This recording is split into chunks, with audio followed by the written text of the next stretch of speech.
श्री, जो अब भी हमारे बीच मौजूद है।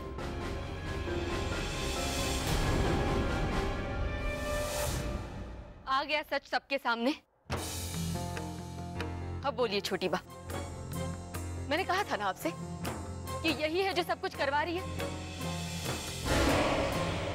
पूछे इससे, अगर इसके मन में काला नहीं है तो फिर क्यों ये भेष बदल कर यहाँ आई है? जरूर इसने कुछ टोना टोटका किया है। अरे हम सबने अपनी आंखों से देखा इसके काले जादू की पूजा को। नहीं माँ जी, ऐसी कोई बात नहीं है, मैंने कुछ नहीं किया। रहने दो श्री, तुम्हारे चेहरे से घूंघट उठ चुका है। अब अपने काले इरादों पर पर्दा डालने की कोशिश मत करो। तुम चली क्यों नहीं जाती यहाँ से?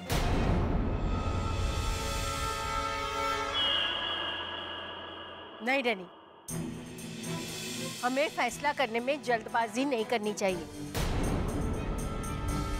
श्री ने हमसे जो समय लिया है वो अब तक खत्म नहीं हुआ। आप भूल रही हैं छोटी बा, हमने खुद इस लड़की को धक्के मार के इस घर से बाहर निकाला।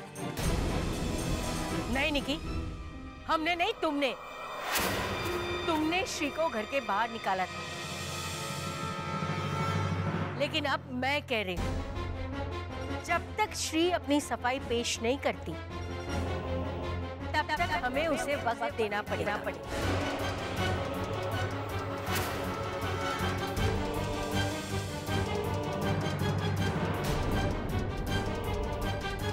वैशाख पूर्णिमा से पहले मैं ये साबित कर दूंगी कि ये विद्या कंगना वैशाख पूर्णिमा तक।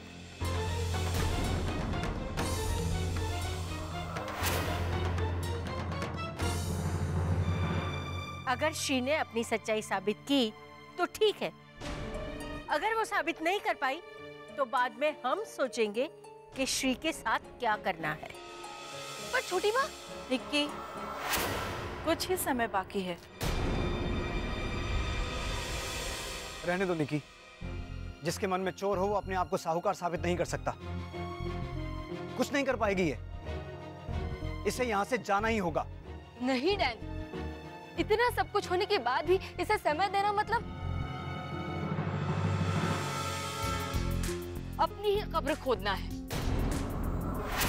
छोटी बा, आज जो हुआ उसके बाद भी आप इसे मौका देना चाहती है? हाँ निकी, मौका तो हम भी तुझे देते आए हैं। आज तक अपना व्यवहार सुधारने का।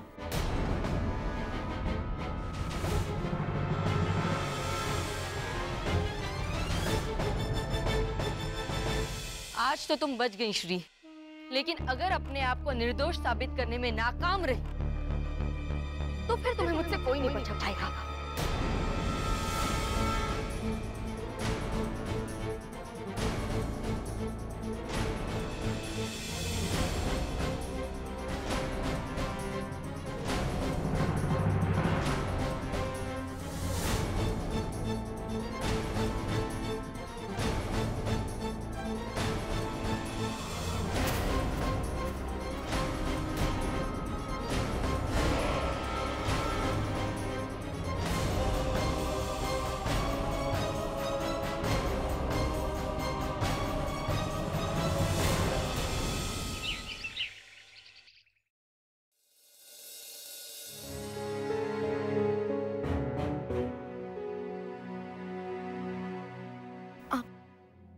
मंगरा बहन, मधु भाभी, आप लोगों का बहुत बहुत धन्यवाद। आप लोगों की वजह से मैं अपने पूजा का चरण पूरा कर पाई, लेकिन अब बात बहुत आगे बढ़ चुकी है और अगर आप लोग मेरे साथ रहें तो आप पर भी आँच आ सकती है। मैं नहीं चाहती कि मेरी वजह से आप लोगों को कोई भी नुकसान पहुंचे। ये कैसी बात करिए दिकरी, तुम्हारा मदद करना मेरा फर्ज है। मंगरा बहन, अगर आप मेरी मदद करना ही चाहती हैं तो जल्दी से जाके शादी की तैयारियों में लग जाइए और आप सब बिंदिया पे नजर रखना। अगर मुझे मदद की जरूरत पड़ेगी तो मैं आप लोगों से मांग लूंगी, लेकिन बेवजह कंगना की नजरों में मत आइए। फिलहाल तो मुझे पूजा के लिए जाना है, अपने उस अनुष्ठान के अगले चरण को पूरा करने के लिए। आप लोग जाइए वरना किसी को शक हो जाएगा। ठीक है माँ जी।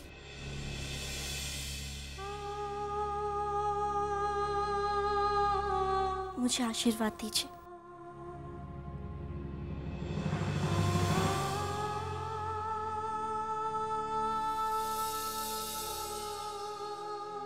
बेटा अपना ख्याल रखना।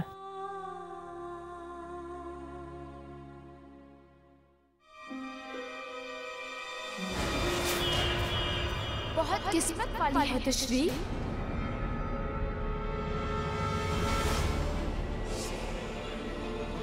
जो अब तक इस जंग में मेरे आगे टिकी हुई है।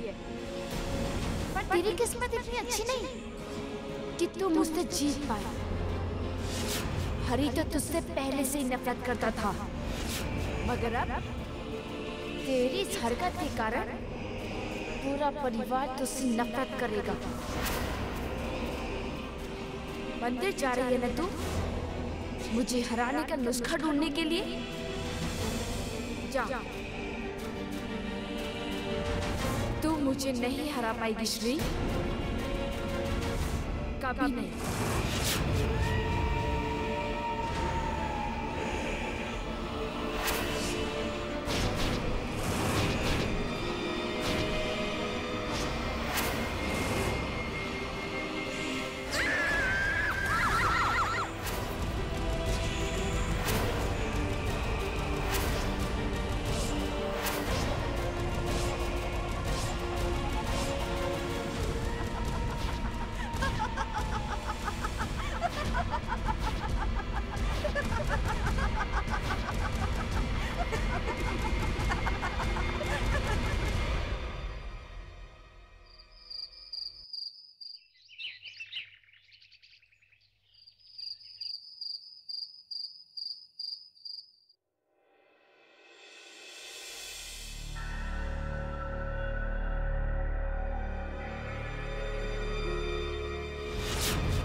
हे भगवान, मैं यहाँ क्या कर रही हूँ?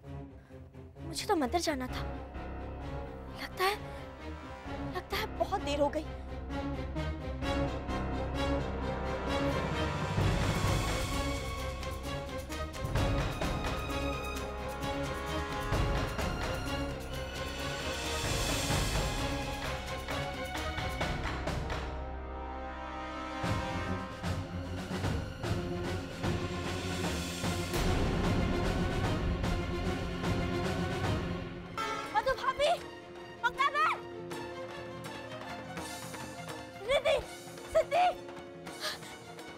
भोलेनाथ, घर पे तो कोई भी नहीं है। मुझे बहुत डर लग रहा है। सब कुछ कुशल मंगल तो है ना? डाया भाई, डाया भाई, डाया भाई, शुक्र है आप मुझे मिल गए। मैं तो बहुत ही डर गई थी। घर पे कोई दिखाई नहीं दे रहा है। सब लोग कहाँ गए? घर के बाकी सब लोग तो पुरानी कोठी गए हैं। आज वैशाख पूर्णिमा है और आज रात को हरी भैया की शादी है। ये भोलेनाथ, इसका मतलब मैं पूरा एक दिन बेहोश रही। भाभी, छोटी बहू आपको ढूंढ रही थी। वो आपको साथ में लेकर जाना चाहती थी, लेकिन घर वालों ने जिद किया और कहने लगे कि आप इस घर के लिए बहुत बड़ा खतरा है। अभी इसलिए आपको साथ लेकर नहीं गए लोग।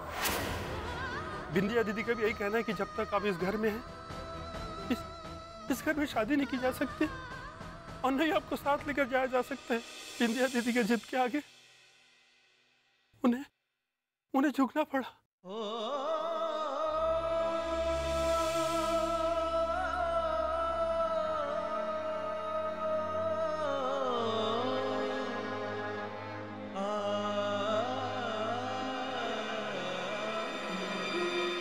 नहीं कंगना, नहीं, मैं तुम्हें कभी सफल नहीं होने दूंगी। भोलेनाथ, आज मैं आपसे कुछ नहीं मांगूंगी।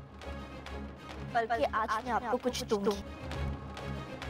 एक वचन, अपनी पति, अपनी बहन और अपने परिवार को उस दुष्ट आत्मा से बचाने का।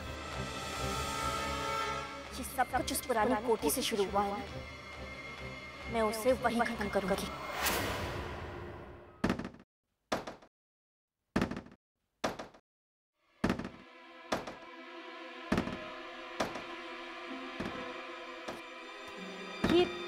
ये आवाज कैसी?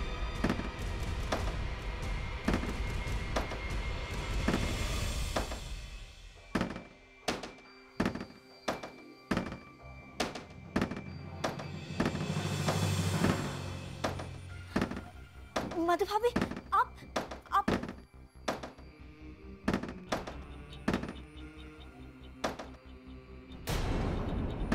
मंगला बहन, ये आप लोग? हे भोलेनाथ, लगता है कंगना ने इन पर भी वशीकरण कर दिया है। मुझे कुछ करना होगा।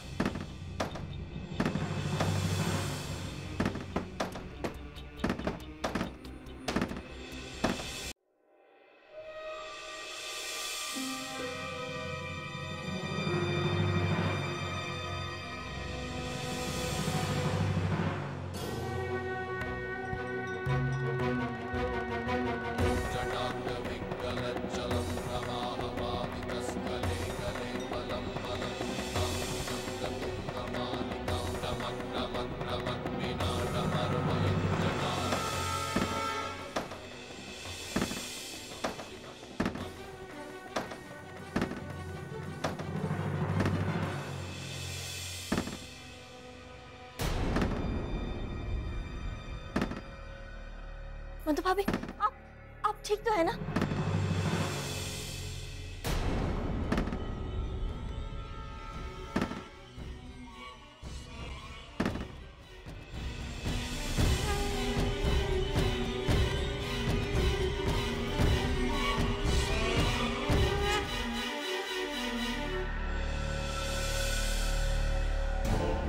मंगला बहन, आप ठीक तो है ना?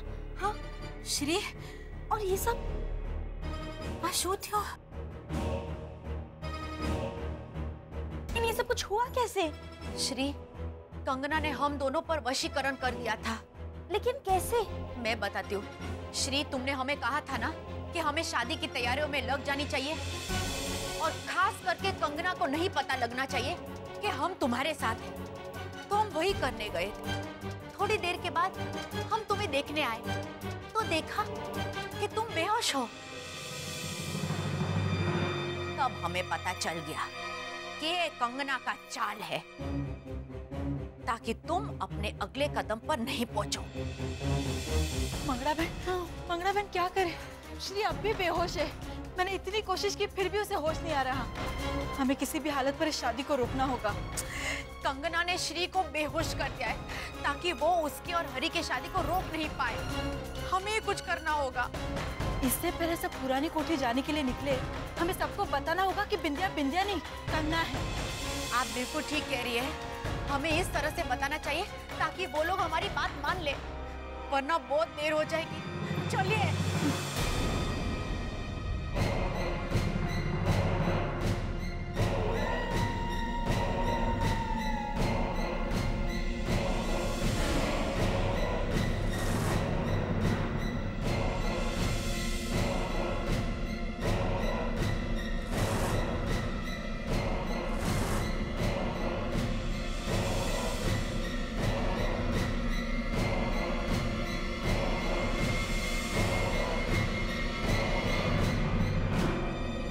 मेरे होते हुए मेरे सपनों को नहीं मिटा सकते तुम लोग।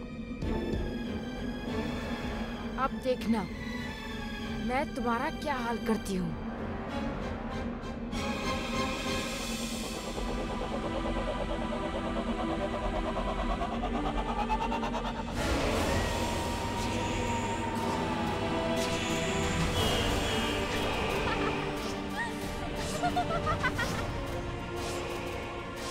कुछ नहीं कर पाओगे तुम लोग, कुछ नहीं।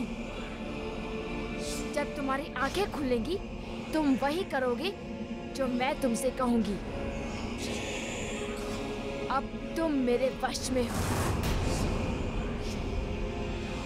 रात ठीक 12 बजे हरी और मेरी शादी का मुहूर्त है।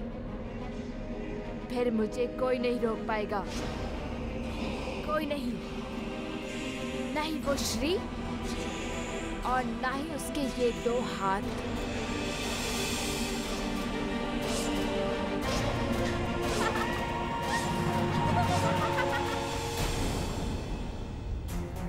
उसके बाद हमें अपने वश में करके उसने हमें यही कमरे में छोड़ दिया। श्री वो बाकी घर वालों को लेकर पुरानी कोठी चली गई है, जहाँ पे वो हरि के साथ शादी करने वाली है। पुरानी कोठी?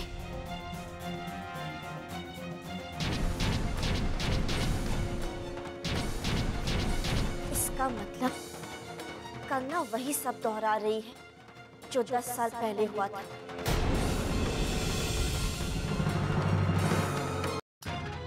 ये उसका आखिरी वार होगा और अगर अपने इस वार में वो कामयाब हो गई तो हम हरि को कभी भी उसके चुंगल से बाहर नहीं निकाल पाएंगे। लेकिन एक बात समझ में नहीं आई मधु भाभी, जब आप दोनों उनके साथ नहीं हैं, तो क्या उनका ध्यान एक बार भी आप लोगों पर नहीं गया? ऐसा मत समझना श्री कि बिंदिया ने इसके बारे में सोचा नहीं होगा। उसने कोई न कोई कहानी जरूर गढ़ ली होगी। जल्दी करो श्री, हमारे पास ये सब सोचने का समय नहीं है। हमें फौरन पुरानी कोठी जाना होगा और इस शादी को होने से रोकना होगा। हाँ, आप बिल्कुल ठीक कह रही है मधु भाभी।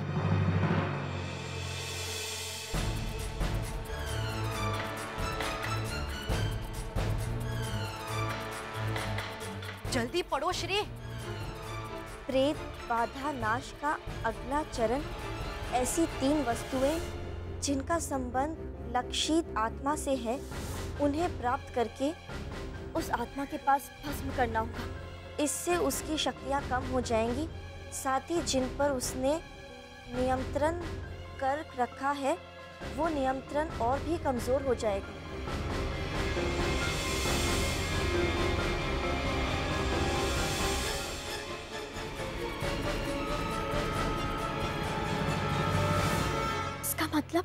इसका मतलब ये श्री कि हमें वो 3 वस्तुएं पानी होगी जिनका कंगना के साथ संबंध रहा होगा।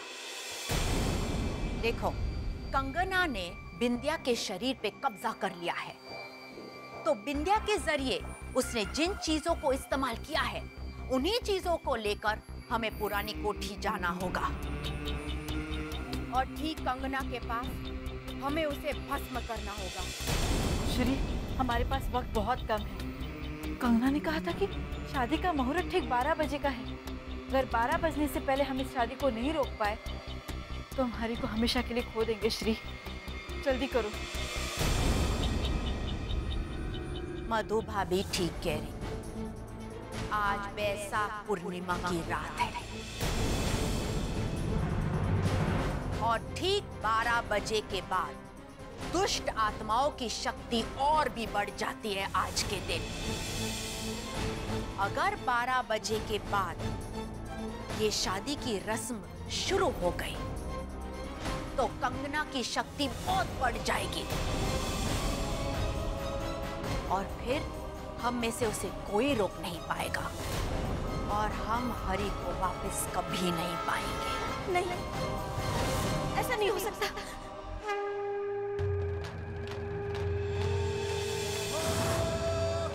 लेकिन 11 तो अभी बज गए हैं।